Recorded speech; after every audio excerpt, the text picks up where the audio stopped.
Diolch yn iweddio. Diolch yn ei ti unwaith eto, Dduw, am gyfle i ddod i geisio dy wyneb ac i dyrchafu dy enw, ac i ni yn gofyn i ti fod yn bresennol yma yn ein plith, a nerthyn ni, a byddwn ni yn daddoli mewn ysbryd a gwirionedd. Tyr di'n plith, felly ni'n gofyn hyn oll trwy enw a ceiddiant ein hardwydd Iesu Grist. Amen. Diolch ni ddechrau'n gwasanaeth trwy ganu'r emyn rhif 201. Iesu ei hunan yw fy mywyd, Iesu'n marw ar y groes, y trysorau mwyaf feddaf yw ei chwerw angau loes. 201, gewn ni sefyll uwchan ni.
Croeso'n gwasanaeth ar ôl yr oedfa fe fydd na luniaeth ysgafn dros nesaf yn y neuadd.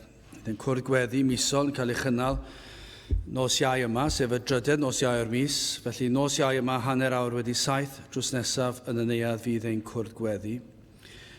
Hoedfa nesaf pnawn Sul am hanner awr 3 ac fe fydd y parchedig Vernon Hyam yn pregethu.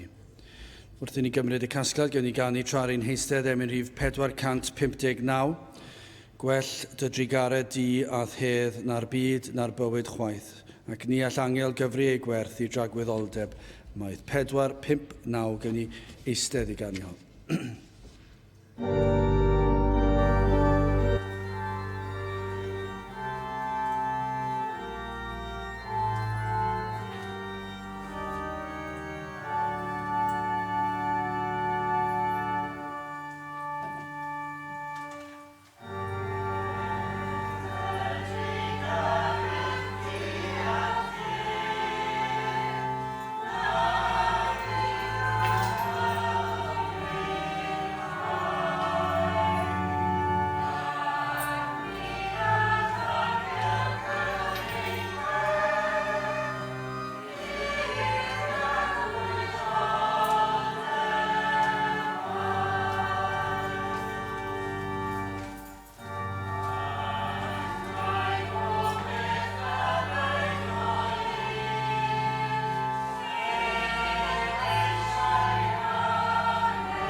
Bydd am darlleniad o'r Hen Testament, Nehemia, felly os allwch chi ddod o hyd i lyfr y Salmau, ac yna llyfr mawr Job cyn y Salmau, ac yna Esther, Nehemia os ewch yn ôl.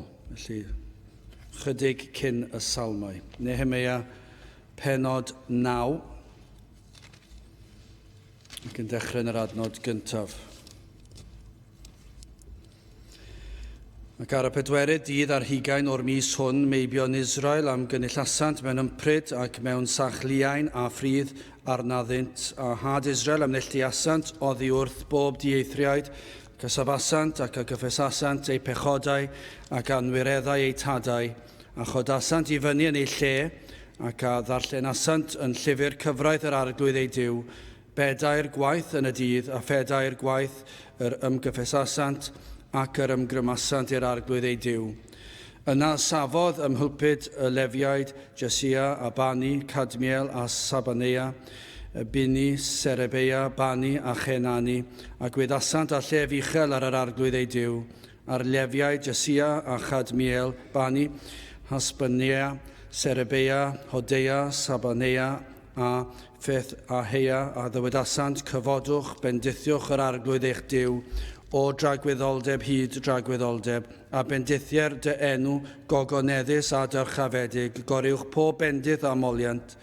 Ti yn unig wyt arglwydd ti a wneithos dy nefoedd, nefoedd y nefoedd, a'i holl luoedd hwynt, y ddeiar a'r hyn oll sydd arni, y moroedd a'r hyn oll sydd ynddynt, a thi sydd yn ei cynnal hwynt oll, a llu y nefoedd sydd yn ymgrymu i ti. Ti yw yr arglwydd Dduw, yr hwn a ddetholaist Abram, ac a'i dygaist ef allan o Ur y Caldeiaid, ac a roddais iddo enw Abraham, a chefaist ei galon ef yn ffyddlon ger dyfron di, ac a wneithos gyfamod ag ef, a roddi yn ddiau i'w had ef wlad y Cananeaid, yr Hefiaid, yr Amoriaid, a'r Pheresiaid, a'r Jebusiaid, a'r Girgasiaid, ac a gwblheuais dy eiriau oherwydd y cyfiawn wyt.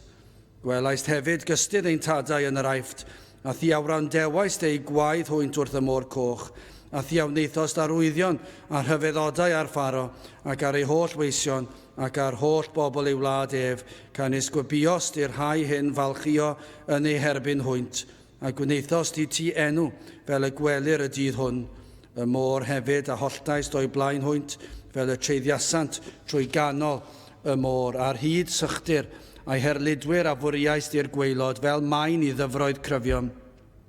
Ac a'i herweiniais twy lew dydd mewn colom gwmwl a lliw nos mewn colom dan, i oleio iddynt hwy y ffordd yr oeddynt yn myned ar hyd di. Ti a ddisgynnais hefyd ar fynydd Seinau ac ymdiddennais da hwynt o'r nefoedd, rhoddais hefyd iddynt farnedigaethau uniawn a chyfreithiau gwir deddfau a gorchmynion Dionis. A sabodd sanctaidd a hysbysais iddynt, gorchmynion hefyd a deddfau a chyfreithiau archmynais iddynt trwy law Moses dy was. Bara hefyd o'r nefoedd a roddais iddynt yn ei newyn a dwfr o'r graig a dynais iddynt yn ei syched a thi a ddywedais wrthynt y deiant i etifeddu y wlad a dyngais ar ei rhoddi iddynt. Ond hwy'n twy a'n tadau ni a falchiasant ac a galedasant ei gwarau ac ni wrandawsant ar dorchmynion di ac a wrthodasant wrando, ac ni chofiasant yr yfeddodau, y rhai a wneithit ti erddynt, caledasant hefyd ei gwarau, a gosodasant ben arnynt i ddychwelyd i'w caethiwed yn ei cyndynrwydd. Eto, ti ydwyd Dduw parod i faddau, graslon a thrigarog, hwyr yfrydig i ddicter, ac amal o drigaredd, ac ni wrthodaist hwynt. A bydd y bendith Duw ar ei air sanctaidd ef. Gadewch ni nawr droi at ein harglwydd mewn gweddi.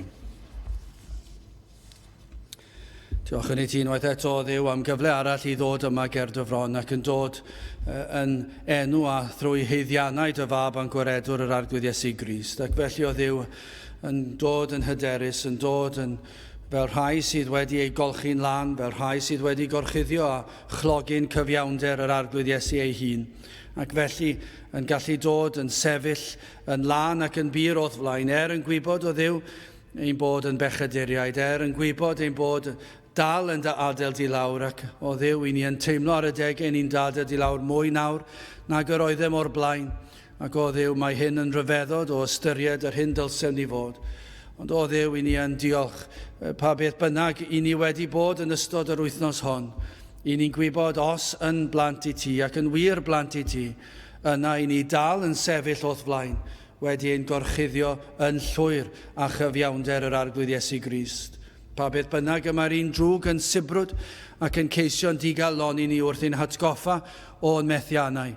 O Dduw, os yn blant i ti, yna yn blant i ti am dragwyddoldeb, ac o Dduw, os wedi'n golchi yng ngwaed yr arglwydd Iesu Grist, yna mae'r golchiad yn un parhaol, ac yr ydym yn wynach na'r eira o'r flaen hyd yn oed yn nawr.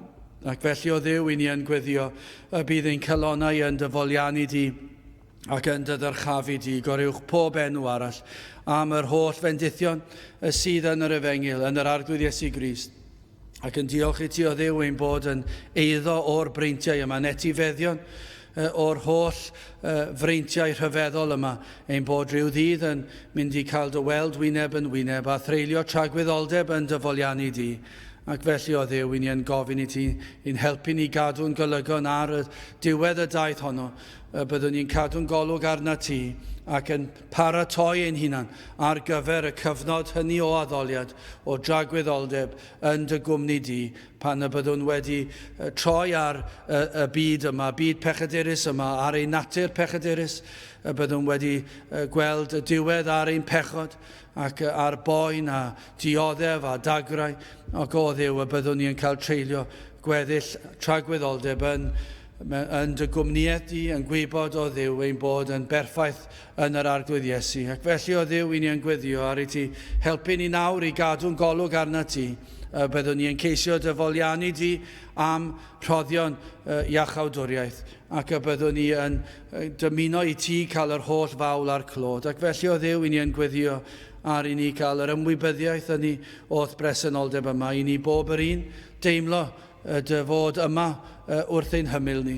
Ac bydde di yn siarad a phob un ohonom yn unol a'n sefyllfa o Dduw.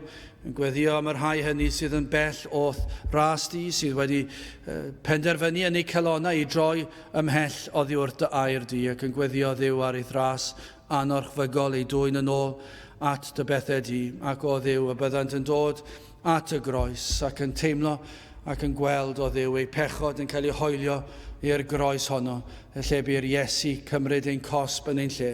O Dduw, gweithio yn ein plith, i ni'n gofyn i ti cynhesu pob un o'n colonnau. Byddwn ni yn teimlo o Dduw os ydyn ni wedi oeri, byddwn ni yn teimlo'n hyneidiau ein colonnau yn cynhesu tuag ata ti. Felly o Dduw, tywallt ysbryd arno'n bendithia diogelan hamser. I ni'n cyflwyno'r holl oedfa a'r holl ddydd i ddofal di, paratoni ar gyfer wythnos arall. Byddwn ni'n cael ei nerthu i fod yr hyn ddylsen ni fod. Felly o Dduw, bendithio ni nawr, i ni'n gofyn hyn oll trwy enw ac heiddiant ein harglwydd Iesu Grist. Amen.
Gydewch ni ganu emyn rhif 530.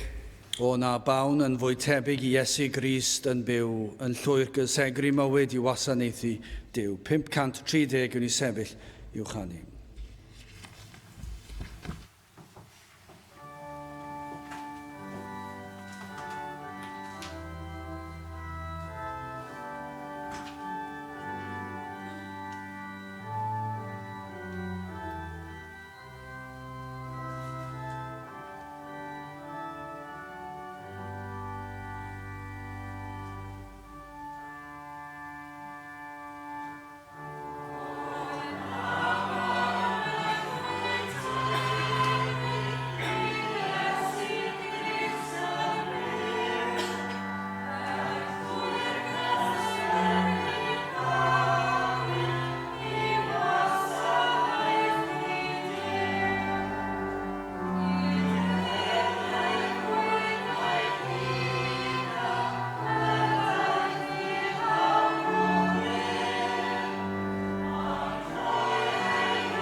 Byddai'n testyn o lyfr Nehemia, penod 9 ac adnod 17. Nehemia 9 adnod 17. Ac a wrthodasant wrando, ac ni chofiasant dy ryfeddodau, y rhai a wneithyd ti erddynt, cael edasant hefyd ei gwarau, ac os odasant ben arnynt i ddychwelyd i'w caethiwed yn ei cyndynrwydd. Eto, ti ydwyd y ddew parod i faddau, graslon a thrigarog, hwyr frydig i ddicter, ac aml o drigaredd, ac ni wrthodaist hwynt. Nawr, mae'r benod yma, petai amser wedi bod i ddarllen ei gyd, falle gwerth i ddarllen ei gyd, penod lle ceir disgrifiad cyffredinol o ympryd yr Iddewon, mwy na thebyg o gynyniad cyfarwyddyd gan Nehemia. Adnod 1 a 2, ac ar y 4 dydd ar 20 o'r mis hwn, meibion Israel am gynullasant mewn ympryd ac mewn sachliain a ffridd arnaddynt, a had Israel am nelltiasant oddi wrth bob dieithriaid, ac asafasant ac a cyffesasant ei pechodau ac anwireddau ei tadau. Ac yn y benod, i ni yn cael disgrifiad erchill o bechod. Mae sawl penod yn dos na yn ngair Duw sydd yn rhoi darlun ofnadw o bechod, ac i ni'n gallu cael rhestr o bechodau amrywiol, ac yn yr oes i ni'n byw ynddi, nid pechodau ydyn nhw bellach yn ôl pob sôn, rhyw fath o farn bersonol, ac i ni'n byw mewn oes lle nad oes fath beth a pechod, ond i bai bod yn brifo rhywun yn arbennig, ac maen nhw eisiau alw yn bechod. Ond gan amla heddi, os fyswn ni'n darllen penod ar bechod, mi fyddai'r mwyafrif o bobl yn dweud, wel, dim eisiau bod mor llym ar y pechod yna, yn nid pechod yw hwnna, ac felly yn ceisio i ddarlunio fe fel rhywbeth mater o farn personol. Ond does dim gwad i'r ffaith, y mae gair Duw yn air Duw ac yma'n ddigon clir, pechod yw pechod. Ac os yw gair Duw yn galw rhywbeth yn bechod yna, pwy ydyn ni i ddadlau ag ac i chi'n cael darlun o bechod, ac does dim lle i ddadlau ta beth, achos pan i ni'n darllen disgrifiadau o bechod, i ni'n gallu gweld yn ddigon clir canlyniadau y gweithgareddau arbennig hynny, ac y mae'n arwain at broblemau diri, cymdeithasol, pob math o broblemau. Ac felly mae gair Duw yn iawn bob tro. Does dim un rhan o'r ysgrythyr sydd yn hen ffasiwn. Does dim un rhan o'r ysgrythyr sydd falle yn fwy addas ar gyfer yr ail ganrif neu'r drydedd ganrif, ond sicr ddim yr 20fed, yr 11fed ganrif ar 20. Mae pob un darn o'r ysgrythyr, yr un mor berthnasol heddi ag yr oedd e pan ynganwyd y geiriau y tro cyntaf. Ond yma na rhywbeth am y benod yma sydd yn rhoi erchylltra'r peth. Y gwrthgiliad, y styfnigrwydd yr Iddewon. Mae yna rhywbeth am y benod yma sydd yn torri calon rhywun wrth i ddarllen e. Mae hefyd yn benod rhyfeddol, lle ceir disgrifiad o drigaredd a chariad Duw. Mae yna gymaint o debygrwydd yma, a pobl i ni'n nabod, ni ein hunan, cyflwr pob un ohono ni yn debyg iawn i'r hyn a ddisgrifir yn y benod yma. Cyn i ni ddod i gredu ac wedi ni ddod i gredu, fe allan ni uniaethu ar geiriau sydd yn cael eu llefaru yn y benod yma. Ond hefyd, mae e'n ddisgrifiad o'n gwlad yn sicr mor aml. Os fuodd na wlad sydd fel efaill i Israel, bys yr rhaid mae Cymru yw hi. Allai ddim dychmygu, nid fy mod i wedi bod yn arbenigwr mewn Hebraeg, ond o'r ychydig nes i a straffaglu trwy'r astudio'r pwnc ac yn wrthyn mynd ymhellach ac yn bellach, oedd e'n mynd yn anoddach ac yn anoddach ac o'n i ddim yn arbenigwr mewn unrhyw ddisgrifiad. Ond yna rhywbeth oedd yn atgoffa chi am y Gymraeg, hyd yn oed yn yr iaith petai arbenigwyr yn gwrando ar hwn, bys nhw'n dweud am beth i chi'n sôn. Ond yna rhywbeth amdano fe oedd yn atgoffa chi am rhyw fath o reolau sydd yn y Gymraeg. Ac pan i ni'n darllen am y bobl ac am eu hanes nhw, ac i ni'n gweld ein gwlad ni a'r bendithion mae'n gwlad ni wedi phrofi, mae yna rhywbeth tebyg. Os fuodd na ddwy genedl dylse cael ei hefeillio at ei gilydd, yna bys ni'n tybio ar wahân i'r tywydd bydde Israel a Chymru yn ddigon da i cael ei paru at ei gilydd. Ond mae yna debygorwyd trist iawn rhwng ni a'r genedl Iddewig. Wel, yn gyntaf, hoffwn i edrych ar yr adnod yng nghyd-destun y benod, ond y penawd gyntaf fydde pechod pendant, ac yna pardwn parod, ac yn olaf, byswn ni'n newid yr llythrennau i llythrenneg gobaith gwlad. Felly, nid yn aml mae pethau yn taro chi o ran yr llythrennau yma, ond y pechod pendant, rhywbeth erchill am y peth, yna pardwn parod ac yna gobaith gwlad. Wel, yn gyntaf, beth am y pechod yma? Mae yn olygfa trist iawn. Ond pan ych chi'n gweld golygfa dyddiol o'ch blaen chi, falle ein ni'n gweld mwy o hyn yn yr oes sy'n ni'n byw ynddi, falle ddim gymaint blynyddoedd yn ôl. Mi roedd yn sicr yn broblem blynyddoedd yn ôl, ond mae e'n dod yn fwy o broblem heddi. Gweld plant bach sydd yn aniolchgar.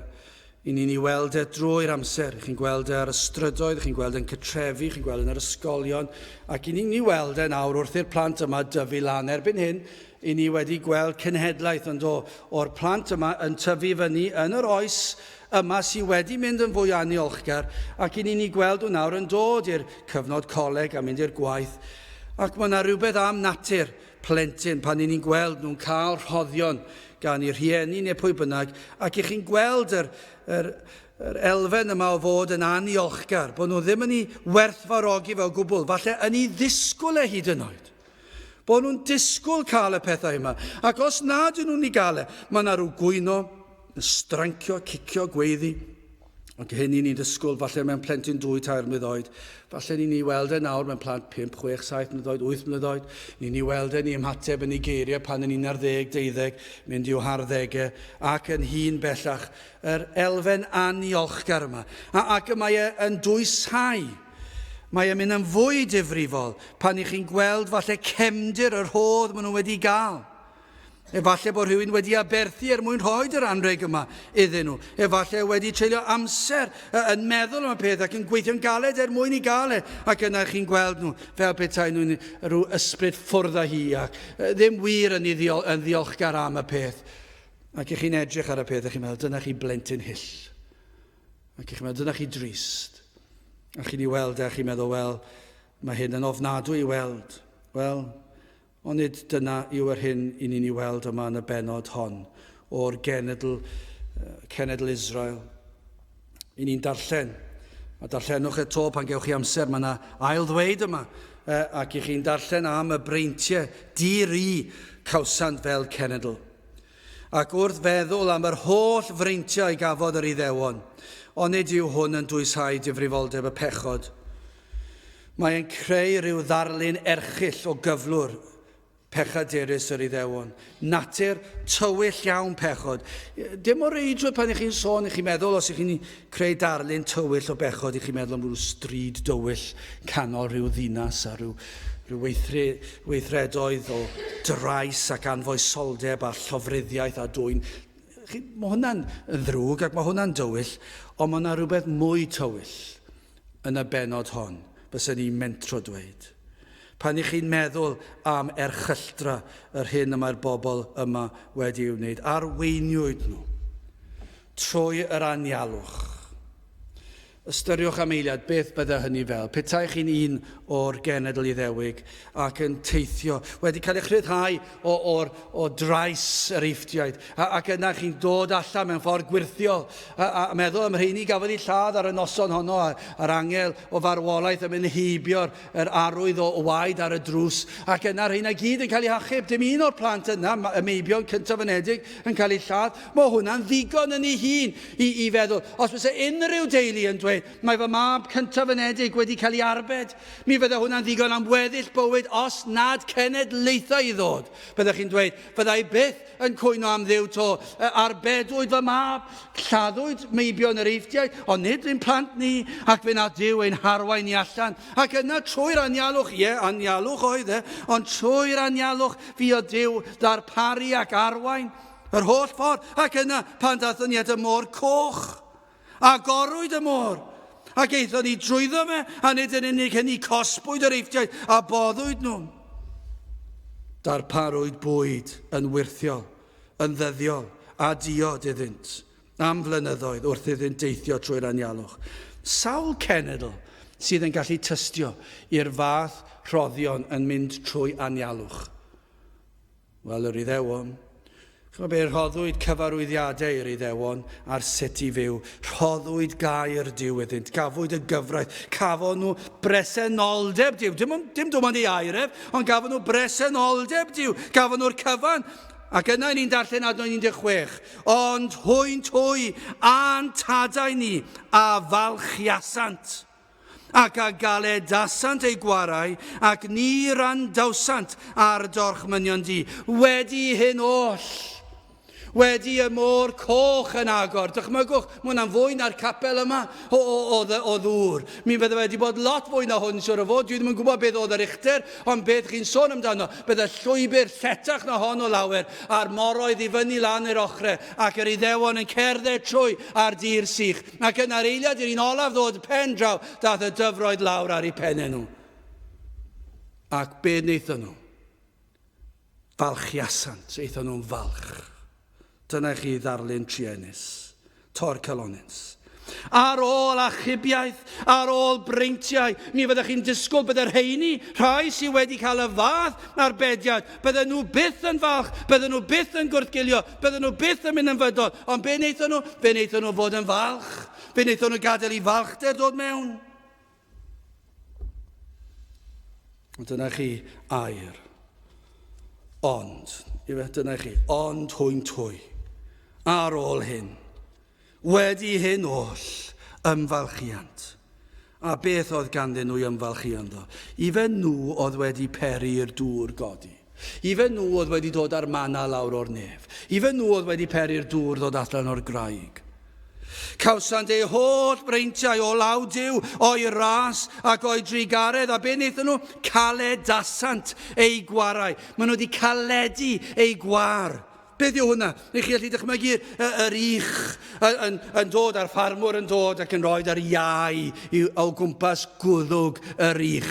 Ac chi allu gweld y peth, falle'r yr ich yn plygu y gwddwg ac yn symud i'r ochr. Mae gyda ni gŵn yn y tŷ ni ac ambell waith pan chi'n trial rhoi yr coler o gwmpas i gyddfen nhw. Ambell waith os nad nhw eisiau dod a bod yn help ar y pryd, maen nhw'n plygu pennau nhw. Mae mor anodd i cael y pigyn bach trwy'r twll, achos maen nhw'n gwrthod, maen nhw'n symud un ochr, a maen nhw'n symud yr ochr arall. Falle pan oedd plant yn fach dyn ni. Falle chi'n trial i gwisgo nhw'n y bore, a falle nhw ddim eisiau gwisgo, o nhw ddim eisiau mynd i'r ysgol, a falle bydden nhw'n plygu pen, ac i trial cael y siwmper dros y pen, a maen nhw'n symud un ochr y llall, chi wedi trial e. Mae'n anodd, plygu'r gwar, caledu'r gwar, fel yr ychen yn gwrthod, cael yr iau. Dyna chi ddarlun o'r Iddewon. Dyna chi pa mor bendant oedd eu pechod nhw. Nid yn unig smalio bod nhw ddim wedi clywed. Mae'n un peth yn diwedd, chi gallu smalio bod chi ddim wedi clywed, chi ddim yn gwrando, a chi mynd mas o'r oedfar ddiwedd y dydd, a fel bethau chi ddim wedi gwrando o gwbl, a dim byd, does dim gwrthwynebiad o'r reidrwydd, chi ddim wedi gwrando, chi wedi anwybyddu'r beth. Ond mae'n waith yna, anwybyddu neu ddim gwrando, mae yna blygu'r gwar, mae yna troi'r pen, mae troi'r golwg i ffwrdd, dwi ddim eisiau clywed, dyna beth yw e, mae yna bendantrwydd yma, wedi profi o ras ac o fendithion, ac eto plygu'r pen, yn gwrthod ildio, yn gwrthod dysgu. Mae'n dweud fan hyn, ac ni randawsant ar dorchmynion di. Mae yna rhywbeth mwy fan hyn. Mae yna wrthod gwrando. Nid peidio clywed yw e, ni randawsant.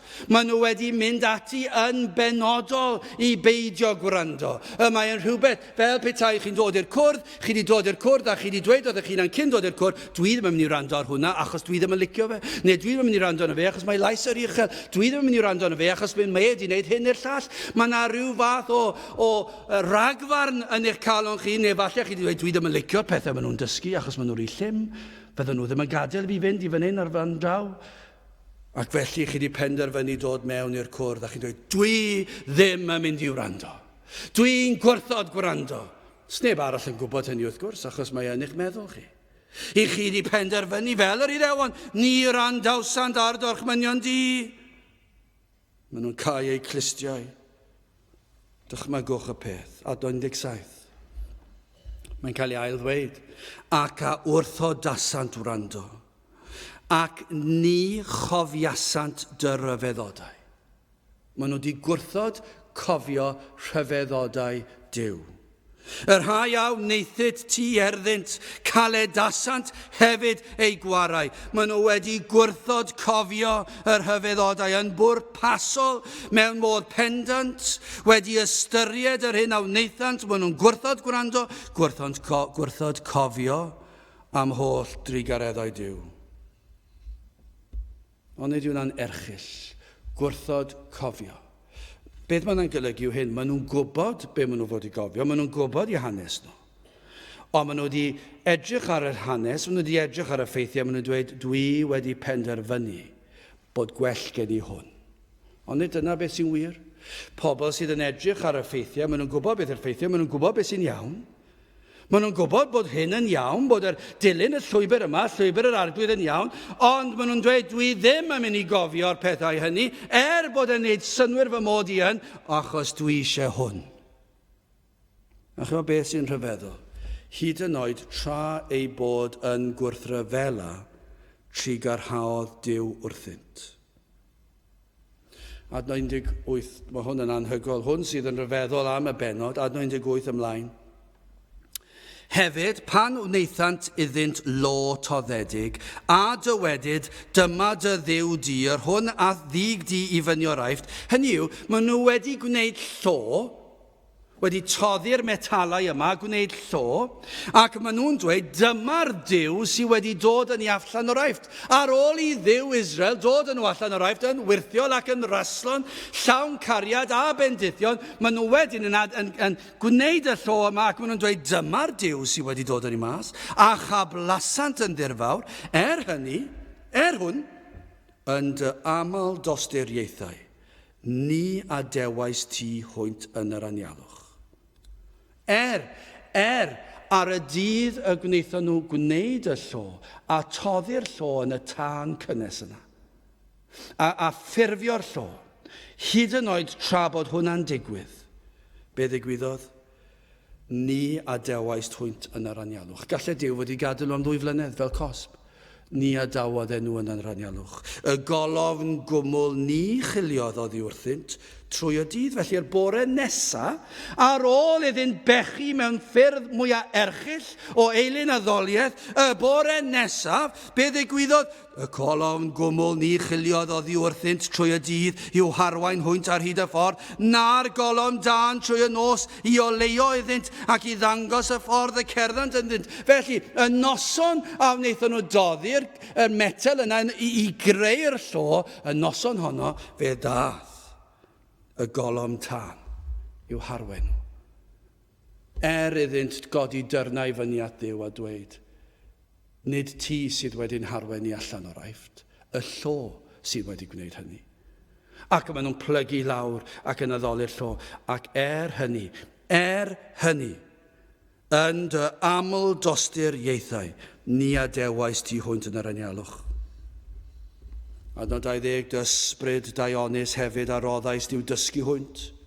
Ac nid ateliais dy fanna rhag ei genau, dwfr hefyd a roddais iddynt yn ei syched, felly 20 mlynedd y porthais hwynt yn yr anialwch, heb fod arnynt eisiau dim, ei gwisgoedd ni heneiddiasant, a'i traed ni chwyddasant. Nath i dillad nhw para, ac nath i traed nhw beidio chwyddo. Gafon nhw esgidiau ar ei traed i gofalu amdano, gafon nhw ddillad i wisgo, gafon nhw fara o'r nef i fwyta, a dŵr o'r graig i'w hyfed, ac fe nath Duw darparu'r cyfan ar ei rhan nhw, iddyn nhw bechu. Ond yn hyn oll, caledant eu calonau, y fath rhyfeddodau, y fath ddarpariaeth, y bendithion mwyaf gellir ddychmygu, byddech chi yn meddwl yn disgwyl, ni fydd rhain byth yn troi cefn ar ei Duw, ond dyna wnaethon nhw. Chwa hyd yn oed y waith, adnod 17, mae hwn yn erchyll. Mae hwn yn un o'r pechodau mwyaf erchyll allwch chi ddychmygu. Hanner ffordd trwy'r adnod 17, a gosodasant ben arnynt i ddychwelyd i'w caethiwed yn ei cyndynrwydd. Dyna yw, hynny yw, eithon nhw mor bell a threfnu neu dewis arweinydd capten, a fyddai yn ei harwain yn ôl i gaethiwed. Na wnaethon nhw hynny, wnaethon nhw ddewis un. Yr oedden nhw wedi meddwl am y peth, cynllunio'r peth a dewis rhywun, a fyddai yn mynd â nhw nôl at gaethiwed. Dyna chi'r angrediniaeth. Wedi agor y môr coch, sut gallent droi cefn a chaledi a gwrthryfela? Dyna chi pa mor nerthol yw pechod. Dyna chi ddifrifoldeb y cyflwr pechadurus. Dyna afael sydd gan yr un drwg a'r enaid. Mi fyddech chi'n meddwl o bob un. Chymod beth, chi ambell aeth yn meddwl o bob person, o bob teulu, os ydych chi gallu dweud y fath beth, ond sa'n deall pobl yn gallu dweud yna, byddech chi ddim yn disgwyl hyn o... A maen nhw'n dweud hynny, dydyn nhw. O'r holl freintiau chi wedi cael, a maen nhw'n dyrchafu rwy'n fyny, byddech chi'n meddwl, wel, yn sicr, os chi'n mynd i ddweud na o un rhywun, o'r holl genhedloedd fiod ar y ddeiar yma, pobl ddew, o'r holl freintiau cawson nhw, sut gall rhain fod wedi troi cefn, ond dyna i chi ddangos difrifoldeb pechod, os oes na un yn meddwl, na fyddwch chi yn mynd yn bell mewn i lwybr pechod, meddyliwch eto, os pechod Israel yn y fath ffordd, yna pwy i chi neu fi i ddadlen wahanol. Dyna i chi pam sy'n rhaid bod ar ein gwyliau'r dwriaeth trwy'r amser, trwy'r ras Duw. Mae pechod, mae gafael pechod yn bwerus, mae ei wreiddiau fe mor ddwfn. Dyna chi ddarlun trwy'r amser. Dwi wedi cael blwyddyn diwethaf o trio neu gwaith ar yr ardd a mynd lawr i'r gwreiddiau i dynnu nhw allan o'r pridd. Dyna chi un o'r gweithiau mwyaf anodd allwch chi ddychmygu. Chi'n meddwl bod yr un blodyn bach yma, jyst tynnu fel lan, mae e'n glwm o rhyw blanhigyn a chi'n mynd lawr, a mae'n mynd lawr o dan y gwair yn bell bron i ben draw'r ardd, a chi'n meddwl sut fedrai dynnu fe, a dyna chi bechod, mae i'w wreiddiau fe mor gadar, mae'n bwerus, mae'n cael gafael sicr arnoch chi. I ddweud y gwir, fedrwch chi byth delio gyda pechod. Fedrwch chi ddim gwella eich hunan. Mae pechod mor gadar. Dyna chi ddifrifoldeb pechod fod cenedl fel Israel wedi'r holl freintiau cawson nhw yn gallu caledu ei gyddfau, yn gwrthod plygu i air Duw, i'w gyfraith yn gwrthod gwrando, gwrthod cofio am y breintiau, pam achos o'n nhw eisiau'r beth arall, o'n nhw eisiau'r byd. Ond nid oes na rai yma heddi fel hyn. Wel, yn sicr i chi mae breintiau o'ch genedigaeth wedi bod mewn gwlad fel hon, hyd yn oed Cymru fel mae hi heddi. Mae'n rwydd yn diwedd gallu prynu gair Duw, falle bod y fersiwn cywir ddim mor hawdd i'w chael bellach, ond mae yna ambell i le'n gwerthu'r fersiwn cywir o gair Duw. Mae yna gopïau i gael mewn cartrefi, os ewch chi San Fagan, falle ewch chi nôl chydig o flynyddoedd i'r hitau cyntaf na, ffeindiwch chi Feibl, William Morgan, fe ffeindiwch fel, yn sy'n llawer o'n nhw, ond mae yna rai i gael yma, does na? Dyna chi freintiau, mae yna lyfrau mynau dal i gael, mae yna dal yma yn gwlad, ewch chi ambell i wlad, does ganddyn nhw ddim Feibl, does ganddyn nhw ddim llyfr mynau, doedd neb erioed yn hanes eu gwlad nhw, erioed wedi cyfansoddi emyn. Ond yn ein gwlad ni sy'n siŵr o fod wedi sgrennu fwyaf emynau. Yn yr holl fi tybio ni, allai ddim meddwl mynd rhyw wlad arall sydd wedi gwneud mwy o emynau na Chymru. Mae'n Beibl ni mor hen, mae mor gywir, mae mor dda, mae wedi cael ei fendithio gymaint. Dyna chi fendithio mewn gwlad ni wedi cael y pregethwyr sydd wedi dod o'n gwlad ni dros hanes y byd. Maen nhw wedi mynd o un pen i'r byd i'r llall, maen nhw wedi teithio'r byd ac wedi mynd a bendithio yn yr efengyl gyda nhw. Dyna chi wlad mor fach, ac eto chi Duw wedi bendithio gymaint ac i chi wedi cael eich geni fan hyn. Nawr, dwi ddim yn eich gwneud chi'n Gristion fel mae rhai pobl yn meddwl. Ond mae'n rhoi braint i chi.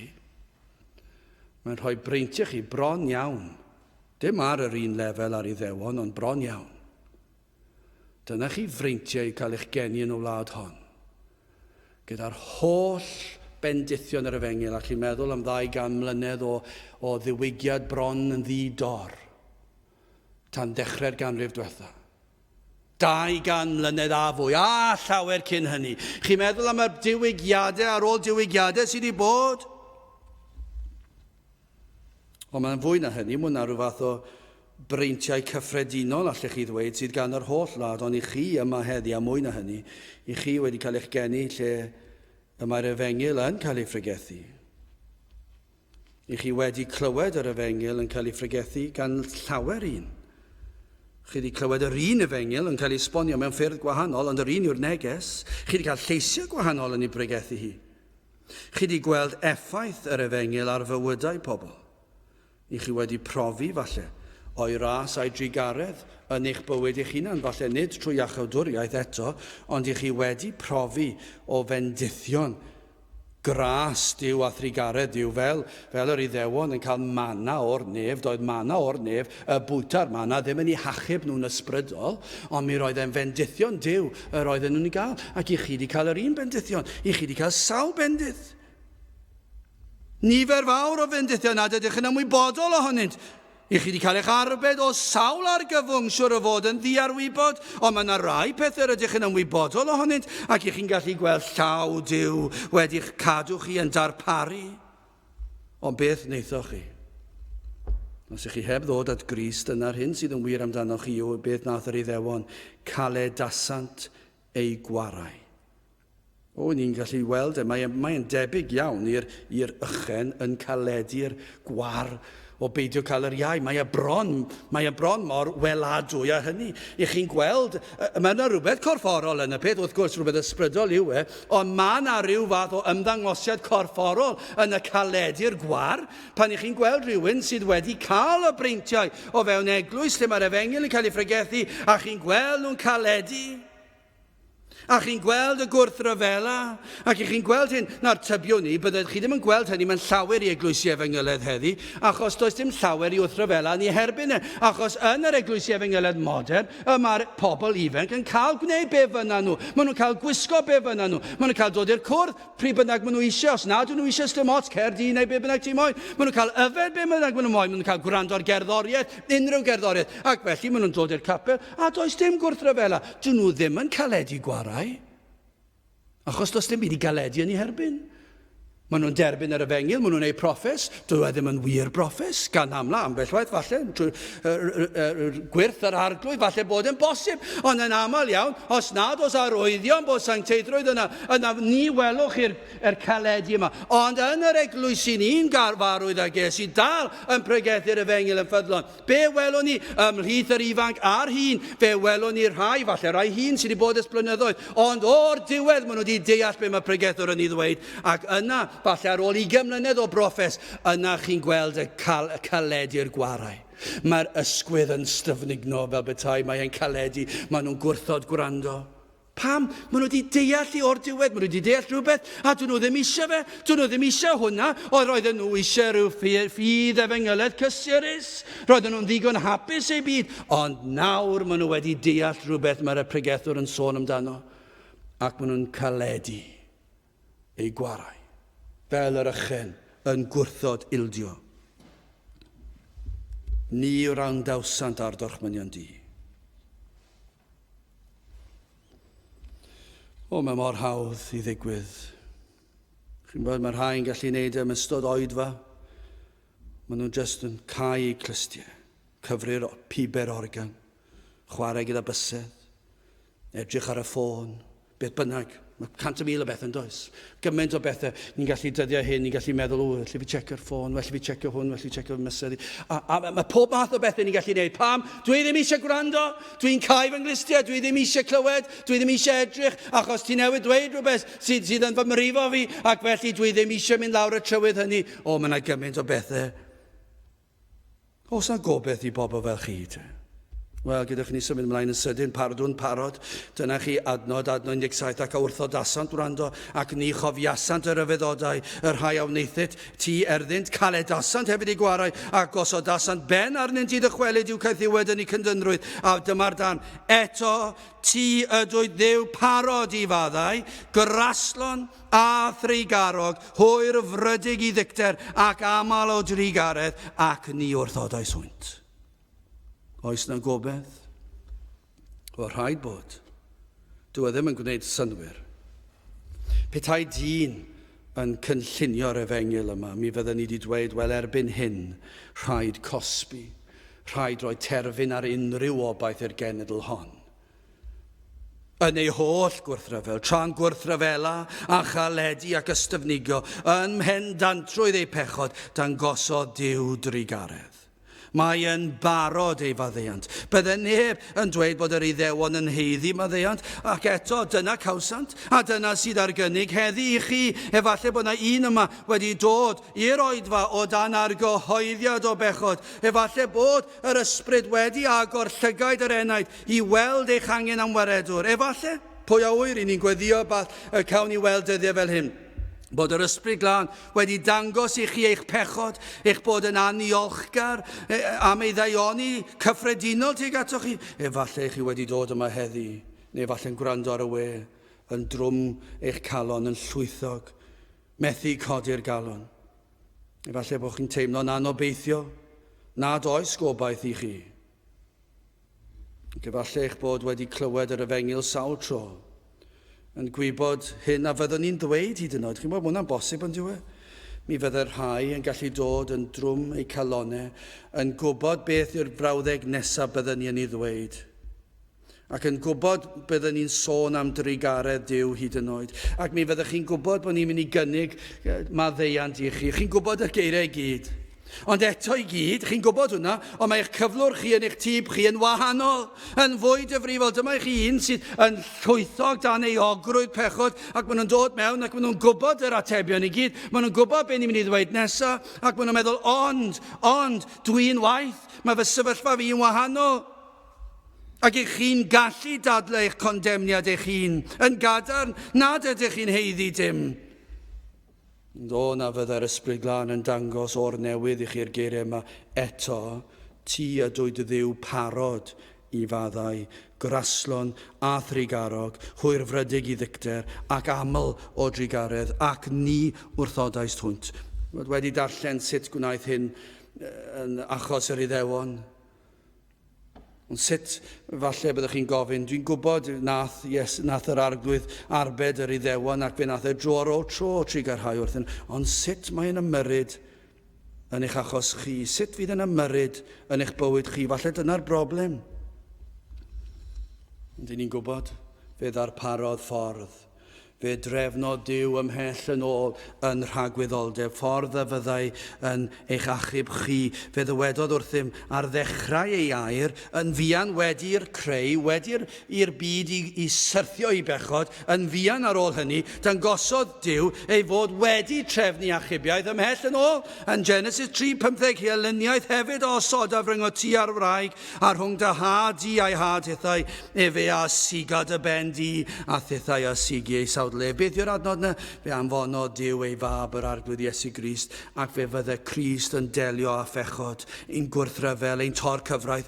Mor ddifrifol yw pechod, rhaid oedd cosbi'n llym, a dyna fydde Iesu'n ei wneud. Mi fydde fe'n sefyll ar ben y sarf, ond wrth wneud hynny, bydde fe'n cael ei frifo, a gafodd ei frifo ar y groes. Rhaid cael marwolaeth, a dyna wnaeth Crist, fe fodlonodd Crist holl o fynion y tad. Fe gyflawnodd ei air, ei orchmynion, cyflawnodd y ddeddf yn ei lle, a chymerodd y gosb. Chwa beth sy'n wir, rhaid cael cyfiawnder, i ni'n gwybod hynny, rhaid i Dduw ddangos cyfiawnder. Mae rhaid iddo fe, ond mae Duw am ddangos trigaredd. Dyna chi wahaniaeth, a mae'n rhaid i gymeriad perffaith Duw ddangos cyfiawnder. Mae rhaid fod yn gyfiawn mhob peth yma ei wneud. Ac mae wedi gwneud hynny, mae wedi delio yn gyfiawn ar sefyllfa. Mae wedi darparu ffordd, ond mae Duw am ddangos trigaredd. Dyna yw ei ddymuniad, does dim rhaid i Dduw ddangos trigaredd. Mae rhaid i Dduw ddangos cyfiawnder ym mhopeth mae'n ei wneud. Mae rhaid i Dduw gosbi pechod, ond does dim rhaid iddo fe ddangos trigaredd, ond mae Duw am ddangos trigaredd. Ac fe wnaeth e hyn trwy Iesu Grist. Dyma yw'r tad yn ymestyn ei fraich allan i achub. Fe gosbodd ei fab yn eich lle, fe dywalltodd Crist ei waed mwyn i chi gael ffynon i olchi'ch pechod i ffwrdd. Hyn oll i rai fel chi, i rai fel ei bobl yr Iddewon, yr holl gyfleoedd i chi wedi chael, yr holl galedi a'r gwrthod gwrando ac ildio, mae e dal am faddau ac mae e'n barod ei bardwn.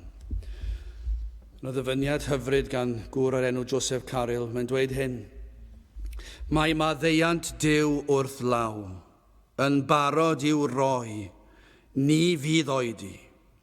Mae ganddo ei bardwn yn aros amdanom. Does dim i'w wneud ond gosod ein henwau i mewn ar amser. Ond na, mae'r enw a'r dyddiad yno eisoes ers tragwyddoldeb. Dyna chi ddisgrifiad. Mae'r pardwn, allwch chi ddychmygu tis ysgrif. Dyna falle byddwch chi'n meddwl, byddwch chi'n cael pardwn gan y llys, neu beth bynnag, byddwch chi'n gobeithio cael darn o bapur i brofi'r peth. A dychmygwch yn rhagwyddoldeb o Duw yna ganddo fe y pardwn maddeuant am eich pechodau. Ac i ni'n meddwl, falle, wel, wrth ddod i ofyn amdano, mi fydda Duw yn edrych ar eich sefyllfa chi, ac yn meddwl, fyddai'n dangos maddeuant pardwn i'r rhain, ac yn ar ôl ystyried, mi fyddai'n cael y papur ac ysgrifennu'ch enw ar amser ac yn y blaen, ac yna'n rhoi pardwn i chi. Ond nid dyna'r darlun yr ysgrythurol. Yr oedd Duw wedi dewis y rhai oedd yn mynd i faddau, ac mae'r pardwn yn ambarod ymhell cyn creuad y byd. Yr oedd wedi ysgrifennu'r enw, yr amser, y dyddiad, pob peth. Dyna be mae wedi wneud, chi sydd yn llawn dadleuon. Pam na ddylsech ddod, pam nad oes gobaith. Dewch trai fod yn agos wrth ddod yn waglaw, yn llwythog, yn eog yn frwnt, wrth i chi ddod at groes yr Iesu a chyffesu eich caledwch a'ch gwrthryfel. Chi'n meddwl beth? Ni fydd oedi, mae y pardwn yn barod yn ei law. Eich pardwn chi sydd nesaf. Yna sy'n anhygoel. Falle bod yna rhywun fan hyn a chi'n meddwl yn hermau tragwyddoldeb a'r darlun hynny o pentyrau o bardwn faddeuant sydd ar gael. Ac efallai mae eich enw chi o'r un nesaf. Chi o'r un nesaf. Prynhawn dydd Sul, Medi'r 13, 2015, hanner awr wedi 4. Mae'n yn barod, mae wedi ysgrifennu'n barod, mae'r pardwn yn barod. Does dim oedi, pan i chi'n dod a chyffesu, yn llwythog eich enaid ac yn drwm eich calon, i chi'n dod ac yn gofyn am faddeuant, fydd dim oedi, beth sy'n digwydd yma? Duw yn dweud, dwi wedi bod yn aros ers tragwyddoldeb, mae'r amser, y lleoliad hyd yn oed. Falle fan hyn yng Nghapel yr Hath, efallai fydd yn pen draw y byd, efallai yn yr Unol Daleithiau America, rwy'n yn gwrando ar y we, ac falle yn gwrando ar y neges ac yn clywed, mae'r pardwn yn barod, falle rwy'n yn India, falle rwy'n yn Patagonia hyd yn oed, bod yna'n bosib yn diwedd, falle bod yna rywun yn gwrando ac yn clywed bod maddeuant i'w gael wrth ddod i ofyn i'r Iesu amdano, ac mae y nesaf, honno yw'r nesaf ar y pentwr. Mae'r amser wedi cael ei rhoi, mae'r enw yn ambarod. Dim ond rhaid i chi ddod a gofyn. Ni wrthodir pardwn i unrhyw un. Pob un a ddaw yn cyffesu ac yn edifeiriol fe gaif pardwn. Mae'n barod. Os yna rai ond chi'n teimlo eich bod wedi bod yn crwydro yn yr anialwch o bechod, wel adnod 19, hynny, yn dy aml dosturiaethau, ni a dewais ti hwynt yn yr anialwch. Chi'n modd efallai bod yr argyhoeddiad o bechod wedi teimlo fel anialwch, ond chi'n modd beth, pan chi'n dod at Grist, ni fydd yn eich gadael chi yn yr anialwch, fydd yn dod ac yn codi'ch traed a'i osod ar y graig. Fe wneith eich golchi chi'n lan, fe fydd yn lleddfu'ch cydwybod, fe fydd yn tynnu'r faich. Felly dewch ato at droed y groes, lle fydd yn delio a'ch baich. Wel, i orffen ac yn fer iawn, beth yw'r gobaith gwlad yma te? Wel, mae yna obaith yn yr adnodau yma i'r anghredadyn, ond hefyd i'r credadyn, y Cristion, y gwrthgiliwr, mae yna obaith fan hyn i'r gwrthgilio, yr holl grwydro ffôl maddeuant. Ond mae yna rhywbeth yma'n does fel i'r Iddewon, fel cenedl mor debyg iddynt. Y mae Cymru ond ydyn ni wedi crwydro mor bell. I ni wedi derbyn gymaint o drigareddau, gymaint o freintiau. Chi'n meddwl am y canrifoedd o fendith, ac eto mor bell i ni heddi. Ond hyn sydd yn fwy torcalonus yw cyflwr y sawl sydd yn honni bod yn blant i Dduw. I ni'n gallu gweld tristwch cyflwr y wlad a'r mwyafrif llethol heb fod i gapel yn ystod i bywydau yn llwyr. Ac mae hwnna'n torcalonus, ond mae yna rhywbeth mwy torcalonus i weld y rhai sydd yn honni bod yn blant i Dduw. A'r hyn i ni'n ei weld, ond nid oes yna rhyw hyder yn ei Cristnogaeth. Dyw e ddim yn rhywbeth beiblaidd. Mae'r Cristnogaeth i ni'n gweld yn ein gwlad ni bellach, dydy o ddim yn hyn i ni'n darllen yng Ngair Duw. Mae yna rhyw elfen ohono fe, ond dyw e ddim yn dod o ysbryd yr hyn i ni'n darllen yn y gair. yn ei proffes ceir rhyw ymdeimlad o ganiatad byw fel y mynont. Mae yna rhyw ryddid yna i feddwl dwi wedi gwneud proffes, nawr dwi'n gallu byw fel dwi moyn, ac eto yn mynwesu yr efengil maen nhw'n honni ni chredu. Chybod, hyd yn oed erbyn heddi, yn ystod efalle'r 10 diwetha, maen nhw wedi creu athrawiaeth i gyfiawnhau ei gwrthryfel at sancteiddrwydd, at ymwahanio'r byd, yr calfiniaeth newydd yma am 100,000 o beth eraill, lle gwelir gwrthryfel at Dduw, ond mewn enw gwahanol. Dwi ddim yn wahanol i'r hyn ddigwyddodd i'r Iddewon. Does dim byd newydd yn hyn, ond maen nhw'n rhoi y termau newydd, ac maen nhw'n mynd yn ôl at ffyrdd newydd i gallu pechu a bod yn fydol, ac eto bod yn grefyddol. Yr hyn i ni gweld yn cylchoedd efengyledd modern, yr hyn a welon ni gynt ymhlith yr Iddewon, y gwrthod ildio i wyllus Duw, y gwrthod plygu gwddwg, yn defnyddio'r un geiriau yn yr addoliad, nid yr un addoliad yw hi. Wel, mae wir ceir hyder yn y Cristion, ond nid yr hyder i ni'n ei weld heddi. Mae yna rhywbeth am yr hyder yma ni'n ei weld yn y byd Crisnogol heddi. Dwi ddim yn hyder ostyngedig. Dyna'r ysgrythyr, dyna beth ddylse Cristion fod, dylse fod hyder, ond mae'r hyder yn un gostyngedig a mae'n plygu lawr. Mae hyder yng Nghrist. Ond chymod beth, y gobaith am ein gwlad, fel cenedl, yr holl droi cefn sydd wedi digwydd, y ffaith, a dyma'r tristwch bod gweinidogion a fi gynt yn sefyll, ond nawr efallai wedi cael llygaid i'r dirywiad, gan byddant wedi sefyll yn erbyn bydolrwydd yn ei heuenctid efallai, ond nawr maen nhw wedi ildio. Sawl gweinidog sydd yn ein gwlad ni, falle pan nhw'n 30 ac yn 40 mlwydd oed, mi roedden nhw'n pregethu'n ffyddlon ac yn gadarn ac yn pregethu'r efengil ac yn erbyn bydolrwydd ac yn pwysleisio sancteiddrwydd ac yn wahaniad o'r byd. Ond erbyn hyn, maen nhw'n dweud, wel, mater o ddiffiniad yw ac maen nhw wedi tawelu lawr i llais. Ac maen nhw'n dweud, dyma i sydd wedi disgwyl yn y oes fodern yma. Mae rhai hyd yn oed nid yn unig wedi cael llyged, ond maen nhw wedi mynwesu'r ffordd yma o fyw hefyd. Maen nhw wedi dechrau byw fel yna. Nid dim ond troi cefn yna, peidio pregethu yn ei erbyn, ond nawr maen nhw wedi ymuno mewn yn y peth ac yn ei bregethu fe. Ac yn ein gwlad ni o sawl pwyllgor fydd yn mynd ymlaen wythnos hyn. Pwyllgorau crefyddol, efengylaidd hyd yn oed, yn trefnu digwyddiadau, yn trefnu ymgyrchoedd, cynadleddoedd, cyfarfodydd pregethu. Ond maen nhw'n meddwl ac yn treulio amser sut fedrwn ni wneud hyn yn fwy deniadol, yn fwy perthnasol, ac mi fydden nhw'n gwneud mewn ffordd clyfar, ac mi fydden nhw'n wneud yr holl drefniadau yma, ond yn gadael Duw allan o'r cyfan. Ac mae'n dorcylonus ac i'ch chi'n meddwl, pa obeth sydd i ni? Wel, mae yna obeth yn adno 17.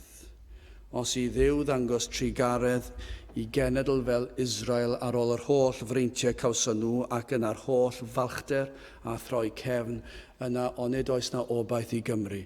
Pan mae'r byd efengyledd yn chwarae o gwmpas gyda Christnogaeth, ac i'ch chi'n meddwl, wel, yn sicr i ni'n barod am farn. Pan mae'r holl bwyllgorau, mae'r holl gynadleddoedd, mae'r holl gyfarfodydd yma cael ei threfnu ar bandiau, ar cerddoriaeth gwirion yma sy'n cael ei chanu, ar yfed, ar holl partio yma, ar holl bethau mae'n mynd ymlaen. I chi'n meddwl, mae Duw yn sicr bydd e'n dod lawr a barnu ni, ond ein gobaith ni o adno 17, ac wrth o dasant wrando, ac ni chofiasant yr yfeddodau. Dyma Cymru chi, dyma Cymru, gwrthod gwrando, ac ni chofiasant yr yfeddodau. Yr rhai awn neithau ti erddynt, cael e dasant hefyd i gwarai, ac os o dasant ben arnynt i ddychwelyd i'w caethiwed yn ei cyndynrwydd eto. A dyma'n gobeith ni, ti ydwyt Dduw parod i faddau, graslon a thrigarog, hwyr frydig i ddicter, ac aml o drigaredd, ac ni wrthodais hwynt. O, na fyddai Duw yn maddau i ni fel cenedl, a dychwelyd atom, clod yw enw ef. Ac i bydd e'n dod ac yn dangos ei fawr trigaredd i wlad fel ein gwlad ni. Ond beth amdano chi'n bersonol? Mae yna faddeuant i'w gael. Os dewch chi at Grist yn dod yn llwythog dan pwysau ei ogrwydd eich pechod, os dewch chi at y groes, yna mae yna wahoddiad i chi ddod ac y bydd yn cymryd eich cosb, bydd yn cymryd eich pechod, bydd yn hoelio i'w groes, bydd yn eich golchi chi'n lan.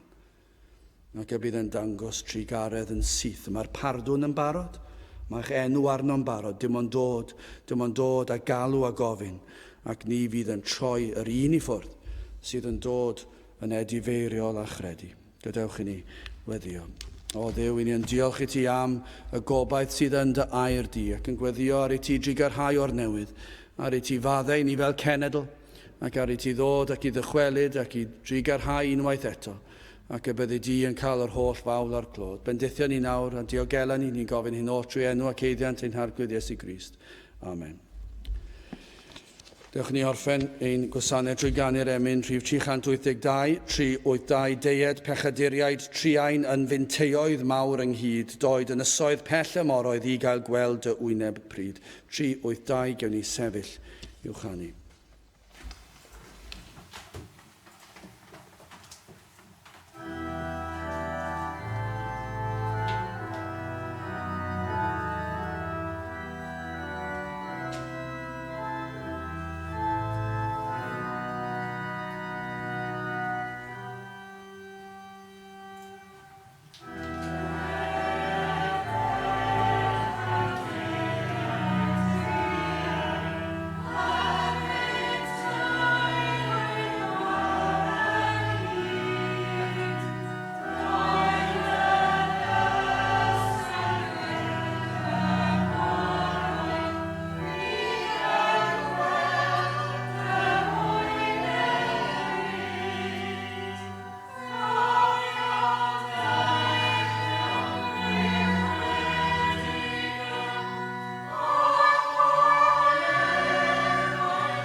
A nawr bydde di ras yn harglwydd Iesu Grist a chariad Duw a chymdeithas yr ysbryd glân fod gyda chwi oll hyd byth. Amen.